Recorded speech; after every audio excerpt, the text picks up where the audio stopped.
Hello and welcome to the Specialty Matcha Podcast. My name is Ryan. This is my co-host Zongjun, Hello. and we're the co-founders of Senko Matcha Products. Yeah, so we launched this podcast to discuss our learning journey in matcha and share some startup stories and interview experts. And today we're going to ask ourselves the question, what is good matcha? Hello, Ryan from the future here.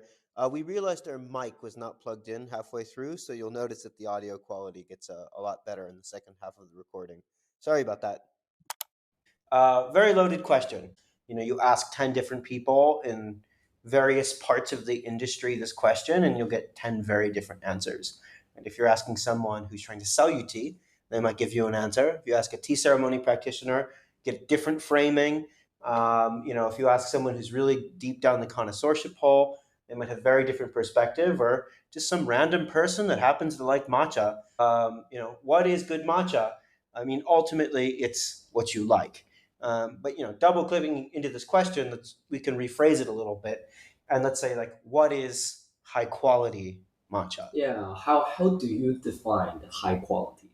Like, Yeah, what essentially is quality and what does it mean to consumers? What does it mean to matcha connoisseur? What does it mean to, a China Yu practitioner or someone just used matcha as an ingredient for a culinary purpose. yeah, and like, what are the objective or subjective measures of quality? Right, a lot of people will try to define high quality matcha by objective standards. Like it must be grown in Japan, it must be handpicked, it must be shaded for X number of days. It should be used. You should be using a traditional cultivar or a really good matcha cultivar. It should be processed in a particular way. It should only be ground on an Ishiusu traditional stone mill, right? And I would say it's a very narrow definition, but it still doesn't tell us anything about what it tastes like at the end of the day. And if you do all of that and you have a can of matcha and you let it sit around for a year and a half, I wouldn't consider that quality anymore. So like there's other factors as well that play into that. So that's the objective side. But what if it was a blind tasting and I gave you a matcha that was one of the best you ever had in your life, and you discover it wasn't handpicked, it was actually Chinese, using a Chinese cultivar that's never been used to make matcha before, and it happened to be one of the best matchas of your life, right? Are you going to say that's not high quality matcha? You have no taste, right? Or not. I mean, like that can totally be a preference. I mean, to me, like some of the like really high quality Japanese matcha with this very distinctive nori notes, it's not necessarily a personal preference for me. You can say I have a cheap taste. On the other hand, some of the organically cultivated or grown matcha with some kind of nuts and seeds and roasted notes, I actually very like it. Like more the yame style with a Yeah, slight yeah. toast at the end. It could be related to my early preference towards Chinese Longjing or Biluochun with the slight toasted notes in the green tea. Could be relatable, but that's my preference, and I consider that as an indicator of quality. Yeah. So, like, if we look to other industries and think, like, what is good wine? What is good coffee? What is good bean to bar chocolate? You and I have interacted with a lot of experts in the sensory world back when we were doing product development, from people whose job it is to sit around and think about flavor all day and how to optimize it. And when you work with professional tasters, right, they're certainly able to separate what what they would consider quality from their preferences. So I just use an example from the craft beer world. About 8 years ago, I did a lot of work in craft beer. It was one of the first industries that we were at the startup I was working at that we were trying to sell into. Professional craft beer brewers might not like particular styles. They might not like port beers because they're too bitter. They're just not to their preferences. Or maybe there's some very unfortunate brewers out there that don't like IPAs, but they have to create them because that's what consumers want. And despite their own personal preferences, they can certainly say this is a good IPA and this is a bad IPA, despite not liking either. So there's still some social construct to what quality is then. But then what is quality? How can they tell that one is higher quality than another if they're just judging it based on the taste? Yeah, and you know, like the quality indicator can change over time too. Something that today is considered high quality or a point of preference might not be the case a few years ago or a few decades ago.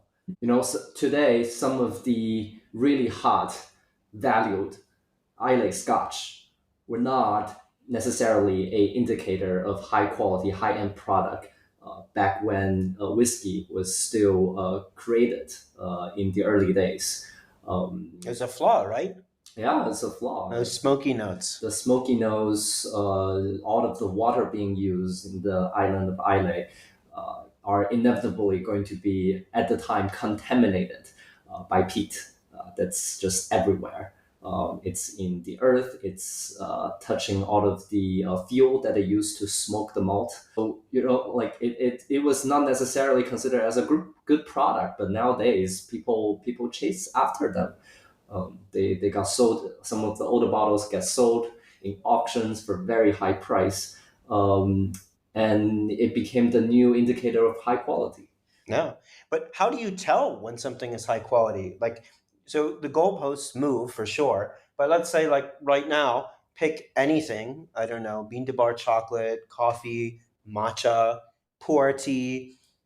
What makes something high quality? I guess these quality indicator must be eventually tied to certain taste profile that can essentially have people to develop a preference of.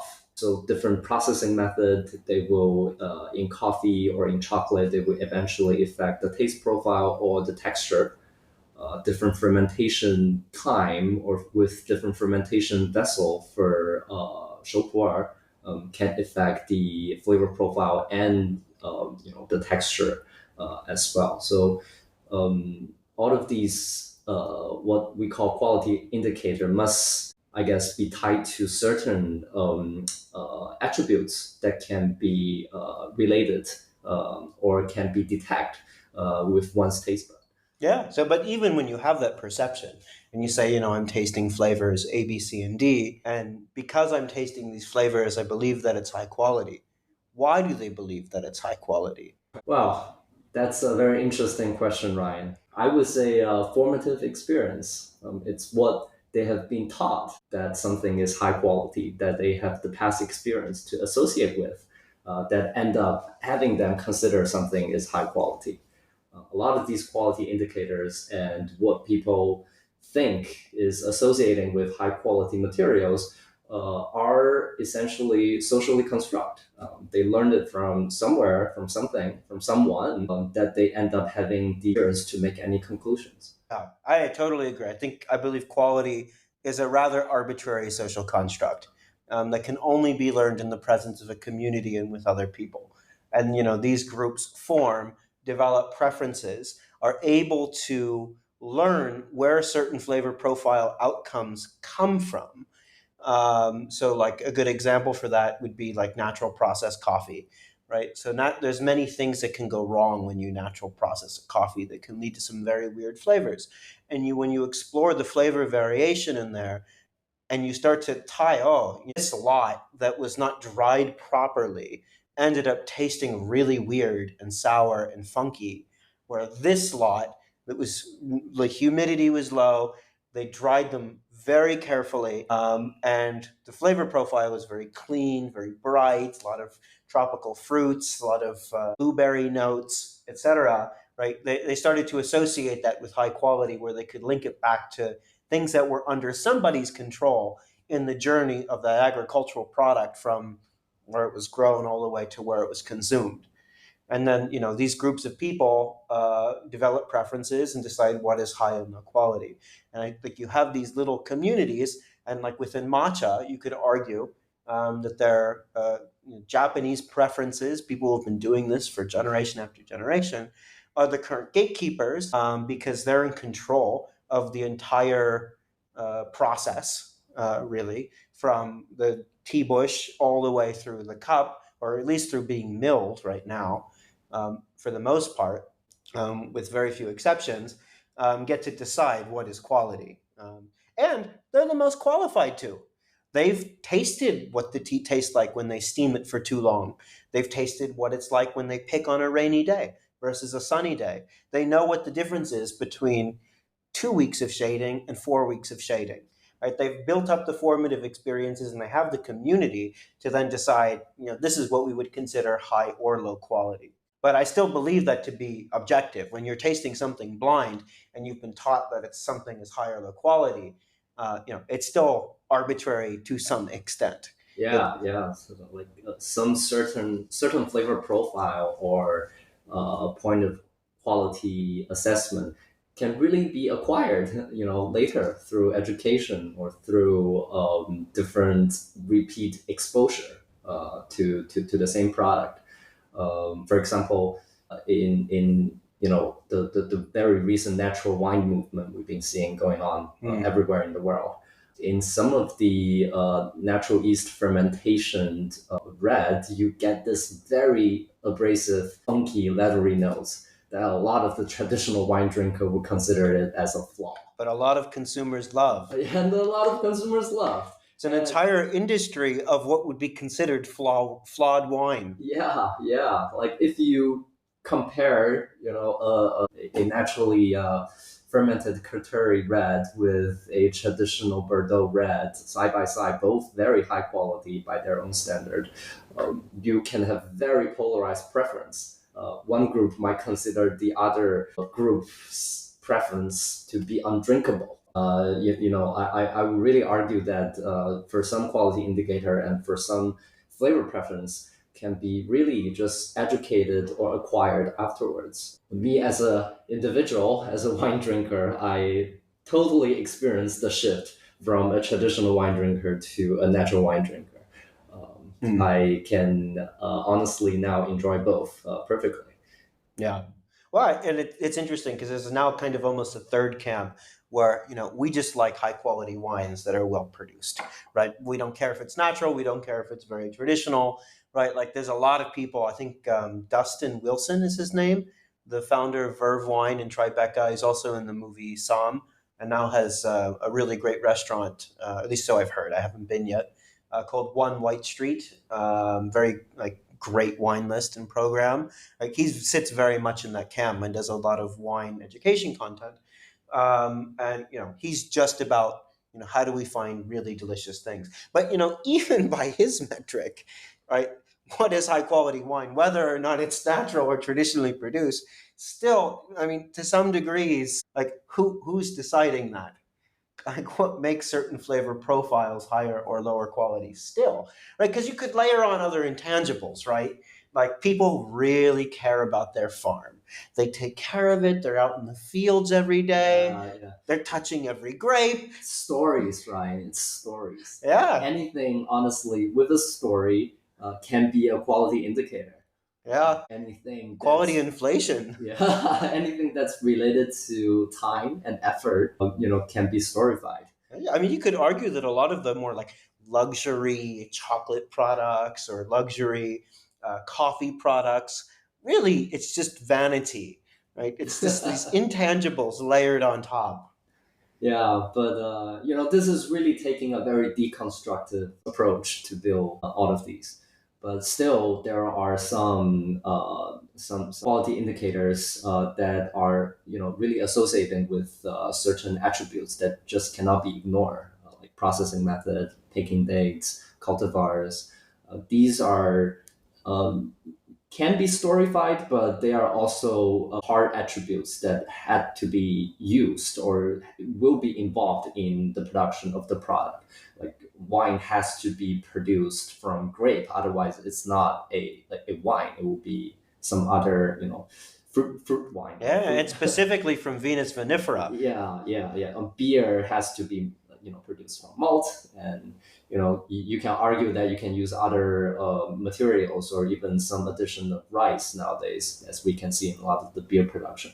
But essentially, like if it's 100% made by rice, it's probably a sparkling sake or some high fructose corn syrup. Yeah. For those of you that know that reference. Yeah. But, to some degree, it is fair to make certain quality assessments. It is arbitrary. It is cultural. It is a social construct, but still, like we generally know what people like and don't like as consumers, right? Like by and large, people tend to like balanced flavor profiles where you don't have like these very sharp edges and like this disharmony in a product like that. Like most consumers don't like things that are really not that balanced, right? So that is like a relatively universal quality indicator that can be used to sort of back your way into what's high quality matcha. Talking with a lot of people who've made new beer recipes or different coffee blends or even cocktails or formulated products like a new flavored soda or a new ice cream flavor, right? Everyone is focused on balance. How do we get all of these flavors in proportion in the right ways so that it's really pleasurable? And I'd say lack of bitterness too. I don't really know anyone that really likes their matcha very bitter. Maybe they think they like bitterness because they want to be able to taste it if they're consuming it in a latte. But I might argue that it's not really just exclusively the bitterness, it's a full flavor where the total intensity, flavor profile intensity of the product can stand up to being mixed with other things. It's not just the bitterness, even though that could be a pleasant thing. Yeah, yeah. I mean, you see bitterness in a lot of other teas or other beverages as a actually a indicator of high quality. Yeah, especially like a lot of the really old tea tree, gushu in Mhm, Chinese, mhm. like a lot of the gushu red tea from Yunnan, super bitter, very astringent. And in some bigger, stronger Italian wine, bitterness and some tanning, so essentially the compound that contributes to astringency, is desired to create some sort of skeleton to hold all of the other flavors. So I would argue that maybe one day in matcha, bitterness or some expression of bitterness will be an indicator of quality. No, it's possible, especially if it's very intentional for specific use cases. And it depends on what it's accompanied by, right? Like a lot of people, perception also differs. You could give two people the same product, and they might have very different experiences, where they're actually tasting different things based on how well they can disentangle the flavors. If Mhm. you give a really fantastic, expensive, like well-made washed coffee from Ethiopia to someone and that's very inexperienced coffee taster, they might just say, "Wow, I just taste bitter or sour." Or let's go like the most extreme of an inexperienced coffee taster. Let's say you give that to someone who's 3 years old. They're going to say, "Wow, this is disgusting. It's bitter. I don't like it, mom." Whereas, you give it to a coffee professional, they're going to taste very different things. They might not even say that they taste any bitterness. It might be sweet to them, fruity, clean, floral, without tasting all these other flavors that, to an inexperienced taster are all getting offloaded onto the very limited vocabulary that they have, and say bitter. That's a somewhat of an unfair example because children's taste receptors, especially for bitter, are much more sensitive. So it's a little too extreme, but still, your ability to disentangle what it is that you're tasting and all the different sensory notes leads to very different perceptions, which leads to very different preferences. Yeah, analytical tasting is really a art that requires a lot of experience and vocabulary to be able to describe what you taste. And it's not just learning the words, like citrusy, different kind of citrus, gaminess. It's not just learning the words, but to actually have the formative experience to know what those words mean, to be able to really have a successful analytical tasting. Yeah. But here's where it gets even more complicated, right? You have these different people who are consuming matcha. They built a preference for it. They like it every day. Among people who are very good at deconstructing the flavor and people who, it's just part of their day. They're not really thinking about the taste. Which is certainly a very large group of consumers, probably the vast majority of people that consume matcha, right? Like, what is high quality matcha? It's Yeah, and especially what's high quality matcha for them? Because right now, a lot of these high quality matcha we see in the market are really high quality matcha for Japanese consumers, which might really have a very different dietary habit and preference compared to other consumers outside of Japan. So what means high quality or high preference to Japanese consumer might not necessarily translate into other non-Japanese consumers' mind. Yeah, when you grow up eating a seafood heavy diet and miso soup and dashi, bonito, kombu, all of these flavors, you develop a real preference for them at a young age that like someone in, I don't know, in Chile or in Dubai or in New York or Los Angeles just aren't going to have those formative experiences and might actually have an anti-preference or dispreference for those types of Oh things. yeah, I mean, like people always say, matcha was originally from China, and now it's in Japan. But it was very interesting because we recently, Ryan and I went to Shanghai to visit a longtime tea friend, and we actually talk about the Chinese preference to matcha nowadays, especially Chinese tea drinkers and their opinion about matcha. And she shared a very interesting story. So she host a matcha tasting event with her friend recently in her tea house and invited a bunch of their tea drinker friends to come, and they essentially taste a very large variety of different cultivars, all the way from regular Yabukita to very high quality Asahi. And a lot of the tea drinkers end up didn't like any of them. Not even the high quality Asahi. A common description of what they can perceive was seaweed soup, which is not necessarily really related to a higher quality tea or tea taste profile in the Chinese tea context. Yeah, really varies even across like similar cultural contexts, like even amongst East Asian preferences. Yeah. It's not really very pleasant for them.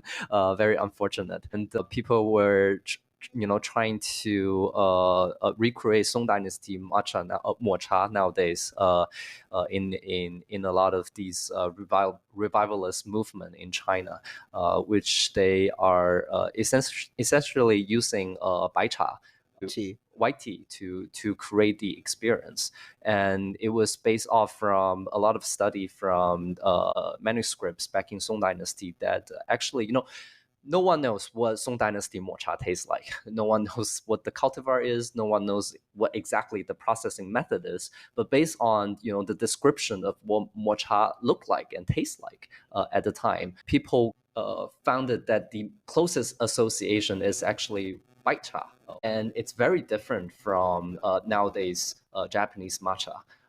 The foam is a lot thicker. It's a lot paler, and the texture is slightly coarser and with close to zero umami, but a lot of these sweet and very fruity and a little bit of a toasted kind of expression. Hmm. It's a very different flavor profile. Interesting. So really, like what does it mean for Japanese consumers as a high quality matcha might not necessarily really translate into other consumer cohorts outside of Japan.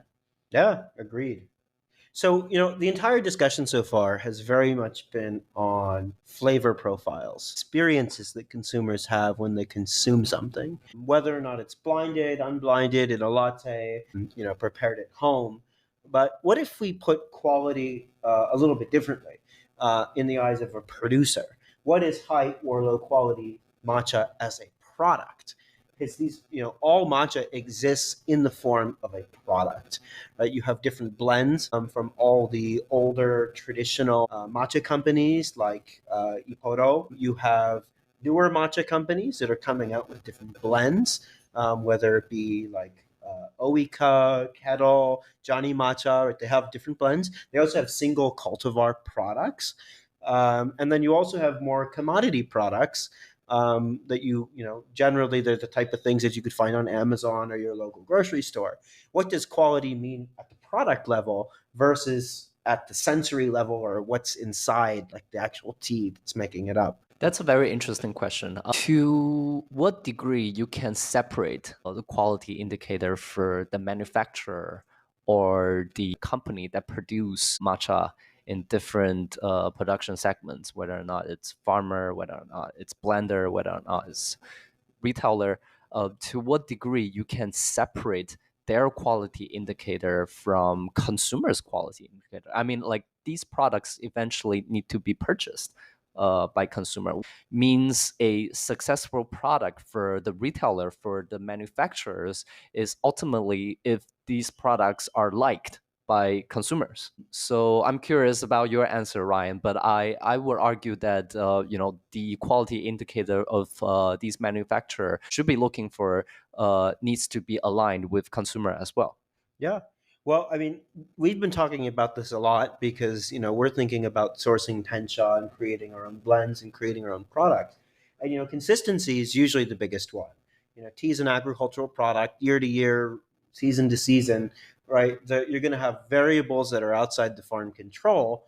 And especially if you don't control your own supply chain, you might need to switch suppliers and be able to need to replicate similar products. So not only are you dealing with variable flavor profiles, you might be dealing with variable supply of what you are able to purchase. And even at the larger ends, right, most of this matcha, most of this tencha is sold at auctions.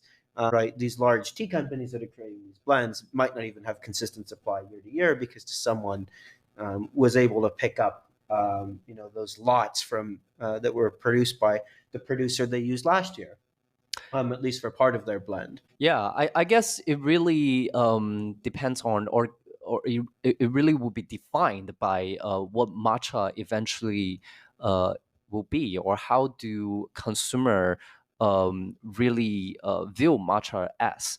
Like consistency is a big deal for a lot of other products. For example, like whiskey. Even the single malt whiskey are some sort of in-house, in-factory blend to have a more consistent flavor. But in the wine industry, consumer just accept that the product will be different from year to year. They Yeah. accept the fact that vintage exists. They accept the fact that terroir can change depending on different weather. So do we define matcha as a product that's closer to scotch, or do we define matcha as a product that's closer to wine, or should we do both? Yeah, I don't know. It's interesting, right? Because do you control for nature? Right? If you control for nature, you're creating a consistent product, right? And there's a huge argument that year after year, like that's a good example, like Moet champagne, right? They have master blenders that have been around forever that really know how to replicate that every single year. Really shouldn't taste the same. The non-vintage Moet should always taste the same. Right? You could say the same thing about Nescafe. You could say the same thing about Twinings Earl Grey tea. Right? My grandpa, who drinks Twinings Earl Grey tea every day, does not want that product to change. You have consumers where that's really important for, even at the high end and at the very commodity end. And then you have this entire other part where you're not trying to control for nature, where you're just celebrating that variance, and it's just part of the consumer journey. And I think it just depends on the industry and the way they communicate it. Because you see some industries doing it very well, where they set those expectations, and wine is a really good example of that. Right, most producers, like, they have a vintage on it. They explain that it changes. This year was a good year. This year was a bad year. It's really been baked into the marketing for Yeah, hundreds of years. yeah, yeah. A bad example will be beer. Beer is a wonderful bad example. Yeah, very unfortunate because like malt is also a agricultural product. Hops, Yeah, hops are a big problem. and hops too. Like the year to year variance can be very high, and it's totally inevitable because of weather, because of changing terroir. And all things can happen that will result into a very different flavor profile. Yeah, hops are a nightmare for brewers. A couple years ago, for a couple years in a row, I don't know, from 8 years ago to around 6 years ago, I went to ASBC, American Society of Brewing Chemists, which is a beer conference. And they talk a lot about hops and getting matching hop flavor profiles. It is such a nightmare. When the craft beer movement exploded in the US and North America and in Europe, there wasn't enough supply. Everyone who had any money was purchasing them on futures. And when you purchase on futures, you're going to get what you're going to get. And there was a huge shortage. And Year to year, even very large, well funded breweries could not have a consistent supply of hops. And even if they did, from this, hops also have different cultivars. You can have like Centennial, you can have Mosaic, which tastes like mangoes and pineapples. You can have more evergreen like flavors in hops as well from the different terpenes content that's within them. And even within the same cultivar grown in the same place, it's not going to taste the same every year. So when you're drinking, your favorite IPA blend, those hops are changing every year, and someone is behind all that, really desperately trying, not working with very much, trying to make it consistent. And they just didn't set the expectation, and quality started to fester a little bit. I actually have a very interesting story from my first conference there. It was actually like the day after my 21st birthday. I flew to California, out to the desert in La Quinta, California, for my very first conference ever, let alone it be a beer conference after my Ah, 21st very good birthday. timing, Ryan. Very weird timing. I'm pretty sure I was the youngest person there, Are you legally sure you're speaking. really after 21? And we were chatting with someone from a very large brewery. And everyone who attends this conference is all in quality or consistency in some way across the way that beer gets made. And we were talking with someone who was a really high up from a very large brewery, one of the world's largest. I can't say which one, but she was telling us, all of these American craft brewers, their quality is so low, right? It's like the consistency is so low, and at the time we were, yeah, go specialty, go craft. This is so much more high quality than like quote big beer, and the flavor profiles are more interesting, and there's subtlety and nuance, and like this is should be celebrated. So we kind of wrote off that comment, but it was really interesting over the years working in the industry with progressively larger and larger and larger food and beverage companies. You realize, one, consistency is really hard, and two, it is what's high quality. And as a consumer, I've completely fallen off the craft bandwagon for a lot of industries, in particularly beer. I want a clean Pilsner, and I don't care how big the brewery was, I just want it to taste the same. And so many of even these well funded craft breweries cannot manage to produce a consistent tasting product, and it makes people fall off. And now growth has stopped in craft beer. It was growing like crazy. Growth has stopped. And now everyone's fighting for market share, which is why you see 10,000 different New England style hazy IPAs. There's very little innovation, or the innovation is very hyper competitive, stealing market share within the category versus growing the whole category. So, a great example of poor quality being a serious problem in preventing growth for the whole category. Interesting final preference for your consumer journey. Consider to yourself back in 2011. Well, I wasn't drinking in 2011. Really? I was 19 at the time. Yeah, well, I mean, like, would you say this is a result of the trauma doing all these adventurous tasting throughout the years? Yeah, well, we've tasted a lot of disgusting products, both in product development. I mean, there's a reason why product development is an iterative cycle. Usually, you don't produce something very good the first time, Yeah, let alone have it be to your own preferences. totally agree. After my 101 instant noodle in Thailand, I'm done for life, I guess, at least for a long time. No, it's interesting how preferences evolve, especially for people in the industry. I mean, a lot of people who are on the sommelier track talk about like they grow very personally disinterested in drinking these very complex, very big, bold, rich wines, and they basically drink exclusively Riesling because they want something light and refreshing, and they don't want a lot of flavor or complexity or subtlety or nuance. They just want something good, Yeah, and it's very simple. it's tedious to because like for them analytical tasting is almost a muscle memory. It's their job. It's their job, and it's really tired to do that every single time. You just want to consume something that can help you relax.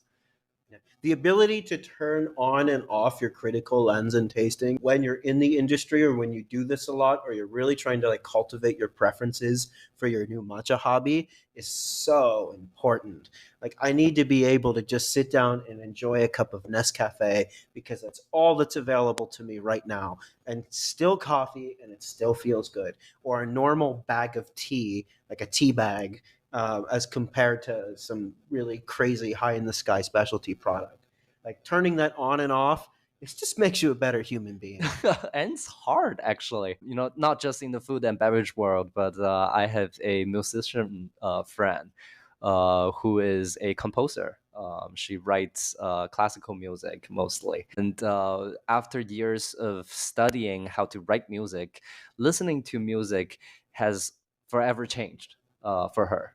She can actually no longer enjoy some of the music out there. Like she cannot stop but to think about its structure, think about how to recreate some of the chapters, and it's tired. She's discovered that her heaven is secretly turning into hell. Yeah, it's like setting your favorite music as your alarm clock. Uh, Well, to bring this back full circle around matcha quality and consistency, like what should it be? Like, should we live in two universes where, the traditional Japanese matcha houses, companies that have been around for hundreds of years, they have in-house blenders and like they're really highly certified. And the reason they're so prized and it's a prized profession is because they're able to reproduce these same blends, these same flavors year after year after year that a smallish part of the world really wants and has you know grown a strong preference for, and that's what they expect when they're buying products from them. Or are we going to see, with the rise of these single origin, single cultivar, where they give you the season and all of like how long it was shaded and all of these detail, right? Like, are people going to then expect it to?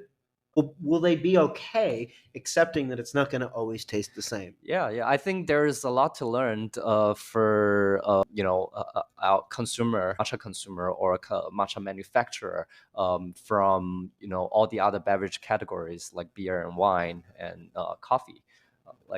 There, it's forever going to be a dynamic between manufacturer's capability and consumer's preference.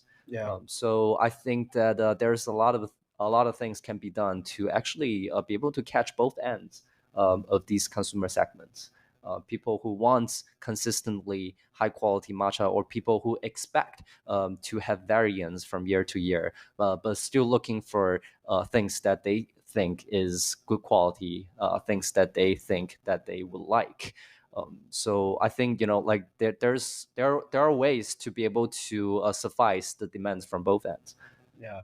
And I think the biggest thing are just setting up expectations and giving new people drinking matcha enough experiences that they're able to predict their own preferences. When you see a foreign coffee list when you walk in and you read, okay, this coffee's from Colombia, okay, it's washed, okay, maybe it's from Bourbon cultivar, whatever, right? Like you can build somewhat of a mental model about whether or not you're going to like that. Or maybe you have a natural process from Kenya and you have had enough coffees to realize I probably won't like that. Like the last three examples I've had of natural process coffees from Kenya kind of taste like canned tomatoes to me. But if you're not good at building your own mental model, then that inconsistency is going to move people in an extreme state of exploration away from their bad experiences. Yeah, I mean, like I will argue that in the consumer's journey, that might eventually happen one way or another. In some time of their life, just like you, Ryan. Like now you would prefer a simple pilsner. Now you would prefer a simple coffee over a more complex profile coffee or other products. There will be a lot of consumer after years of exploration in the world of matcha decided to really just would enjoy a simple, nice, sweet yabukita at the end of the day. Yeah, very possible. And I think the world's going to need both, and the industry is going to need both. And it's important that everyone able to put in this like educational scaffolding or educational assistance to help people make higher quality choices. Because the problem when everything is a specialty product and you're really celebrating the fact that it's the result of nature and nurture and agriculture, you have an explosion of choices and of options. And when you have so many choices and options, there's a high probability that you will encounter something that you don't like, unless you get very good at developing a complex set of preferences. So, like I guess it's a call to action for everyone in the industry that's selling matcha, single origin matcha, single estate, single cultivar matcha. That we need to equally put out educational content and sort of buying recommendations about whether or not someone's going to like a product. And it's very possible that half of the things that are in your catalog someone just might not like, and that's okay. And we need to steer those consumers away from those products towards something that they will like more, versus just saying, "Here, everyone, try this. It's very good." And it's good because I said so, because it's high quality matcha, grown in Japan, shade grown, hand picked. You should like it. Yeah, that to certain degree, it's some sort of condescendingness could really push consumers away. They might decided that maybe matcha is not for me. With such high value, high end matcha, I still don't like it. Maybe I just don't like matcha. Which is probably not the case. There might be, other flavor profiles in other category, in other cultivar, in other tea production region in Japan or even outside of Japan, that might be suitable for your preference. Yeah, absolutely. So quality matcha. What is high quality matcha? I don't really know. Do we really have an answer, Ryan? No, I don't know if there's a grand conclusion to this. Yeah. People like what they like, and quality is a social construct, and it's actually quite complicated when you lie it all out. And I'm sure there's some stuff we missed. But it's ever evolving, and we should always listen to the consumer. We should always listen to ourselves. Yeah, absolutely. And other producers and people selling it, people growing it. So if anyone listening has any strong opinions on this topic, we'd love to hear from you. Bring on a more diverse set of perspectives and kind of let these ideas breathe. Which is what this podcast is all about. Thank you for listening. This is all we have time for today. And be on the lookout for more content. And if you liked it, please share it with a friend. Give us 5 stars and follow it wherever you follow podcasts. All right. I'll see you in the next episode. See you. Bye.